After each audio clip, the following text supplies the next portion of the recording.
Anong type mo sa lalaki? Diskarte, masipag, mapagmahal. Parang ako yun ah. Ay, Wait lang, may sinasabi sila. 360. 60. 360 daw. Kumbaga, lalagyan mo yung camera mo, tapos iikot ka. Parang iikot ka. Iikot ka lang. Tatayo ka, tapos iikot ka lang. Ganun. Okay. Sige, wait lang. Ay, ano yung tattoo mo dito? May nakita akong tattoo mo dito. Bulaklak. Ang laki ng bulaklak ah. Sakto na.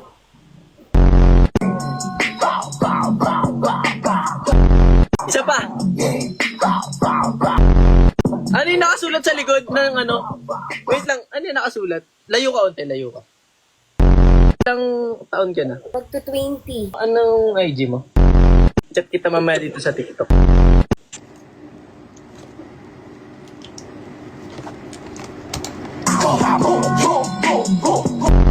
Girls, katawan tattooan, galing ghetto. Wak sa bayag ko, parang kanila bola. Nasty girls. Wala, ambon karma, be. Ambon karma. May talent ka daw, be. Meron, tumukin na nga.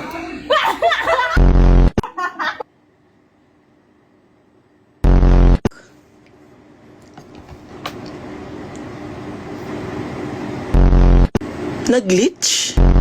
Nakatakas pa yung dalawang dilag dahil dun sa isang galunggong na yun. Taga saan ka? Ainta. Relationship status mo? Taken ako.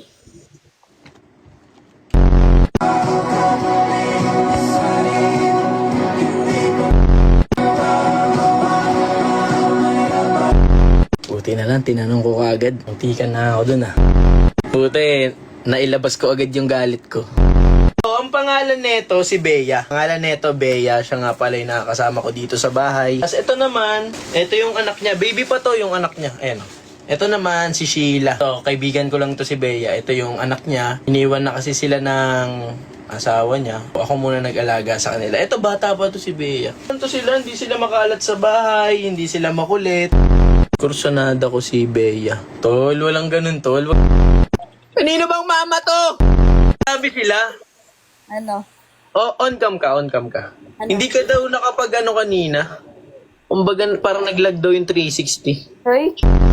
Ano ba kulang sa'yo? Ano ba? Ba't di ka makakanta? Mike. Meron ako mic. Anong color ng Mike? Brown. Sino yung katabi mo? Gusto mo magkilala kuya ko? Baka bugbugin ako niyan. Beaw. Nandun yung papa ko eh. Papasok na din yun. Huwag na sa papa mo. Ah, yun.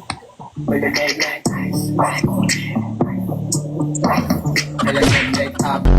Diyosa. Di maka hindi pag-droga, Mr. Taga. Iba pala yun.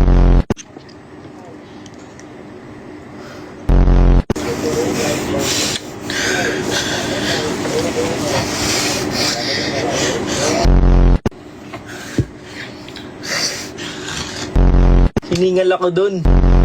Ano mo yung tol siya? Bakla ka nga yun. Totoo ba tol? Oo nga. Ako nga titikoy nakagalit si Liberat. Ikot. Dismiss nyo, hindi nga daw buntis si ate. Yan kayo eh. Pag may nakikita kayong malaki tiyan, buntis agad. Shota yung ngalan ko. Di matindi pagkalaban ko. Hindi humindi sa pinili ko ng kapalaran ha.